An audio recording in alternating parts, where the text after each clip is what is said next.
So Visceral Star Wars game has essentially been canceled. Today, Jason Schreier from Kotaku published an expose a little bit about it. Did you get to read it? Yeah, I read some of it. I read the one guy who's basically saying like he's surprised. He thinks that maybe the plug should have been pulled sooner because it just wasn't coming together somehow. And there's a lot of fingers being pointed around. Like there's people saying it was EA, and people saying it was Amy Hennig, and people saying it was the people working on it, and people saying it was the people with Visceral, and like no one seems to quite have a handle on exactly why this was going wrong. But it seems like everyone seems to agree that it was a very ambitious project that just was not gelling in some way. It's really disappointing. Yeah. I was pretty much devastated by this news and completely shocked. I mean, Amy Hennig has ran teams making games like this for like 2 decades. So it's hard, look, we weren't there, but it's hard for me to accept that somehow she was the one culpable for the problems here. Well, I wonder if there's, and their response and their kind of what they're doing with it, like, I mean, not doing it because it's clearly a different project. Basically, the statement they put out about moving it to EA Vancouver makes it sound very much like they decided they want Destiny 2 with Star Wars. Yeah. Which is a very different project from what was happening here. And my question would be, are the people saying that Hennig was a problem on it really saying that she wasn't allowing EA to just make it into a MMO light loot box fest? Like that she wasn't allowing elements that are in Battlefront 2 to be in her game. Was that part of the problem? But isn't that kind of what every publisher is asking now? Well, certainly what EA is asking. Which is ultimately, I mean, I didn't want to just really kind of hammer down on just the Visceral Star Wars game because, again, it's a bit of an old story. But I think the bigger story here is that this is kind of where the industry is headed right now, is that these publishers are like, look, if we're going to spend $100 and some million to make a game, it can't be something that people play for 15 hours and then put down and never go back to again. And I think, ironically and amazingly, just today, we got 3 of those incredible single-player games were released in one day today.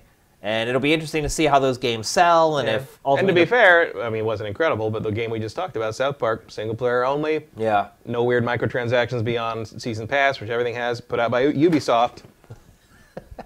The poster doesn't want to hear this. The poster was also looking forward to the Star Wars game. The set's falling apart. You can't see it yet. It's new. Yeah, but so what do you think this says? So this story prompted a lot of prominent gaming executives to come out in the last 5 days and make a statement. So the head of Xbox Publishing came out and said, single-player games are always going to be around, but it's something that we have to seriously evaluate going forward. It wasn't exactly a glowing recommendation of the future of the single-player only video game.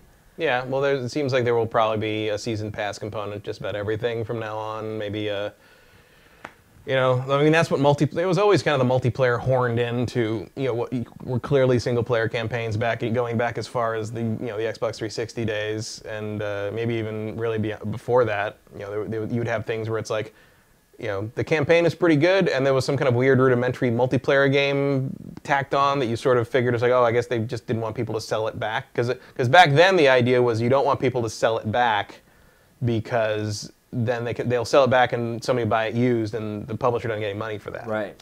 Nowadays, I'm not really sure what that loop is. I guess it's more they want you to buy it at full price, or they want you to buy it and then spend extra money. They assume you won't buy it at full price, so they want you to spend the extra money on the season pass and the microtransactions to make up for that. A lot of the games, though, that are kind of use that revenue model, they don't really ever drop in price. True. I mean, most of them maintain that kind of Nintendo, full price for a long time before they drop. I mean, I think within a year you can get stuff pretty cheap, unless it's Nintendo or Overwatch.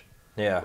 Blizzard doesn't do that. I mean, Blizzard has no reason. Activision, actually, in general, does not drop their prices on things. No, I mean, if you see a Call of Duty game for less than $30, it came out a decade ago. Yeah. Basically. Yeah, it's like Black Ops 1. Yeah, like Black Ops 2 is still $40 or something it's like crazy. It really is. I mean, look, they're even still charging $50 for that stupid Fall of Cybertron game that came out 5 years ago. Yeah. It's just Activision doesn't drop prices. Nintendo doesn't drop prices. So what are you going to do? So what do you think is the future of the single-player game, Matt? Do you think that the 10 to 15-hour single-player game is something we're going to see that doesn't have any multiplayer? Because the weird thing here is that Amy Hennig worked on Uncharted, which did have multiplayer components for the last several entries. Why could they not? Maybe that is the right answer, though. Maybe making a Destiny 2 set in Star Wars is the right call, because with Destiny 2, I thought the campaign it wasn't as good as a Naughty Dog campaign, but it was still pretty good. And I played it all the way through and finished it. Never felt like I was wasting my time or grinding my gears. Is that the way forward? And kind of incorporate those MMO elements into the campaign? I don't know if it's the way forward, but it is something we're going to see a lot, I think. Yeah. Because Destiny 2 already apparently the top-selling game of the year. So clearly there's a hunger for that idea. I think if you put lightsabers and not only in that, after the first one. Right. After a lot of people said they were burned by the first game, were unhappy, started online petitions, all this other garbage, they got right back in line for the second But pile. it's also like, I don't think the problem here is that they want to make a Destiny game with lightsabers. I'm kind of on board for that. Yeah. The problem is that they killed Amy Hennig's Star Wars Uncharted game for it. Yeah. And clearly, Sony still finds it worth it to fund things like that. Even there is a multiplayer component, obviously, to Naughty Dog's games now, but like Naughty Dog isn't running around doing the microtransaction loot box thing yet. So, like, while there is the multiplayer component to those games, I don't feel like there's a lot of predatory, marketing happening there. EA, on the other hand, seems to think that that is their bread and butter from here on out. And I think once it comes time to talk about Battlefront 2, the loot box thing is going to heat up again, in the podcast rounds, because the loot boxes in that game directly impact your character's performance. It's not it's not aesthetic. Yeah.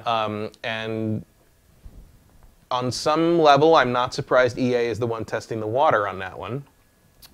You also have to remember that EA is coming off of the absolute disaster of Titanfall 2, which tried to do the traditional free update content and sort of like, kind of basically Overwatch idea. Like you could buy the pilot and skin and stuff like that separately. All cosmetic stuff. All cosmetic stuff, but you got the updates, the content updates and the maps and everything for free.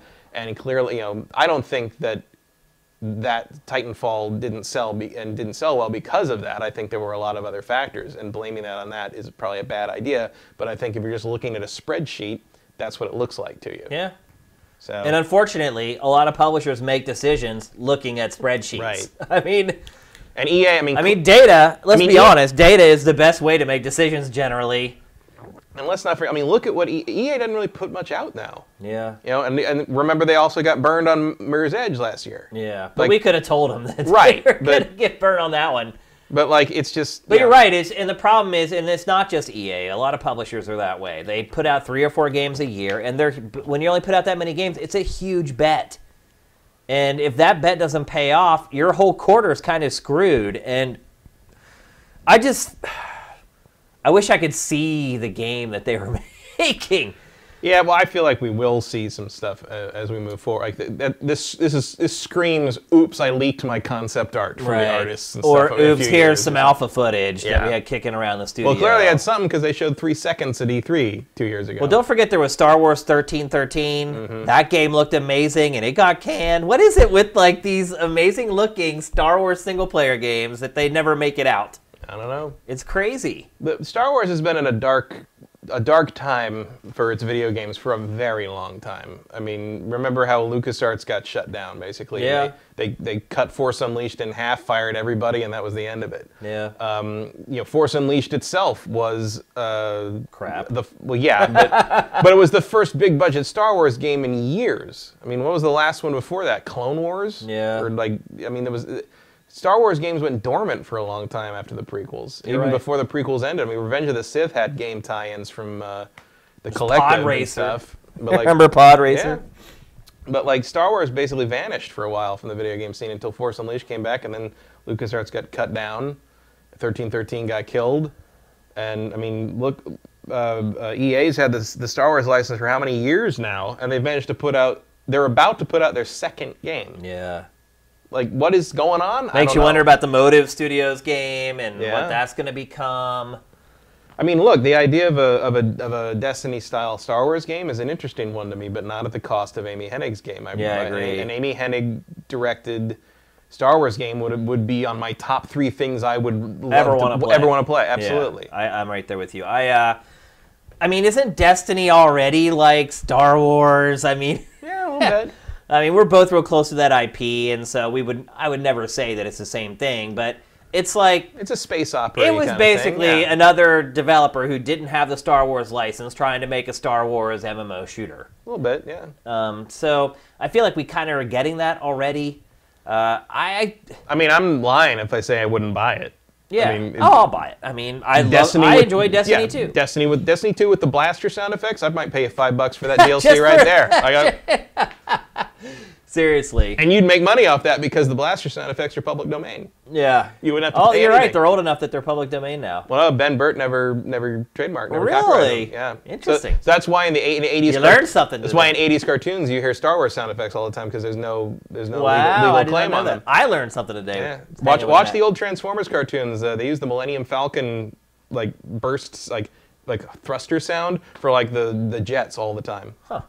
So we're kind of talking about like what's going to happen in the single player game, but hasn't some of it kind of already happened? Yeah, I mean it's in process. They're kind of increasingly rare at this point. Like any game that you buy that is just a campaign. Well, I mean this is the wrong week to say that, but any other time this year you would I think. Well, this is Q4. Yeah. I mean this is when you're going to get games like this, but you start looking back through the last 8 months of the year, there haven't been a lot of single-player games that are just single-player and that ultimately sold really well. Persona 5, I think Shadow of War probably did okay. Yeah. But even that has kind of multiplayer-ish stuff in it. Well, I don't count. I mean, the mingle-player thing That's kind of counting like Dark Souls. Like Dark Souls is like a... There are some that are still... I would say Dark Souls is a much more legit multiplayer game than Shadow of War. Like you can never see another person in Shadow of War. Like you just play against their castles, you know. Yeah. I mean, Shadow of War is about as multiplayer as launch No Man's Sky was. You know, you can never see another person in that game. You can just see what they've left, and you couldn't even do that in No Man's Sky actually. But like, No Man's Sky is an interesting example of like a purely single player game that turned out to be a single player game, but everybody wanted to be multiplayer. Do you think it's going to be a case where the indies are the ones who end up carrying the torch? Somewhat. That seems to be what kind of happens in the industry anymore, is once the big budget publishers, the AAA folks, decide something's not worth pursuing anymore, it always seems like the little guys end up picking up the football and running with it. Yeah, I mean, I think that's like until Samus Returns, that was basically the state of Metroidvanias. Yeah. Like indie games. Yeah, were making those instead. Yeah. I mean, clearly there was a market. There were people wanted it. They were tearing it up on Kickstarter, doing really well on Steam, but like the big guys weren't interested in making it until Nintendo seemed to, I don't know, wake up or something. Well, and Nintendo saw some other kid make a really good version of Metroid 2. Is that enough time from there on to have made Samus Returns? So. With Nintendo's resources, for sure. I think. Maybe.